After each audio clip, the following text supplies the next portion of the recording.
అందరికీ నమస్తే. నేను మీ Radhi. Welcome to Radhi's devotional Arshanidhi. ఈరోజు గురు పౌర్ణిమ, అంటే వేదవ్యాసుని పుట్టినరోజు. వేదవ్యాసుడు అంటే ఏదో సామాన్యమైన మనిషి, మానవ జన్మ ఎత్తాడు అని అందరూ అనుకుంటాం. కానీ వేదవ్యాస అన్నది ఒక పదవి, ఒక మనిషి కాదు. అది బ్రహ్మగారి అవతారం. వేద విభాగంను చేసిన వారిని వేదవ్యాసుడు అని పిలుస్తారు.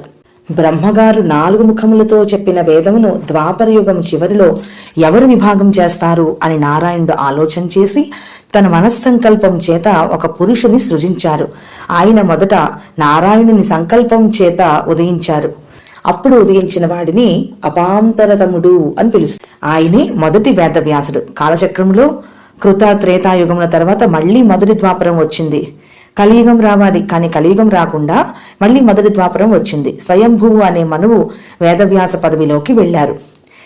ద్వితీయ ద్వాపరం వచ్చినప్పుడు ప్రజాపతి అన్న వ్యక్తి వేదవ్యాస పదవిలోకి వెళ్ళారు. ఆ తర్వాత శుక్రాచార్యుల వారు, అతని తర్వాత బృహస్పతి వారు, వీళ్ళందరూ కూడా వేదవ్యాస పదవిలోకి వెళ్ళారు. తర్వాత వశిష్ఠుడు, త్రివర్షుడు, మిగిలిన వారందరూ కూడా వేదవ్యాస పదవిలోకి వెళ్ళారు.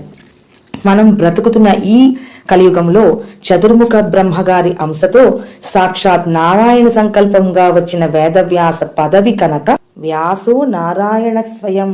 అటువంటి అవతారంగా కృష్ణద్వైపాయనుడు ఆ వేదవ్యాస పదవిలోకి వచ్చారు. ఆయన ఎప్పటికీ కూడా చిరంజీవిగానే ఉంటారు.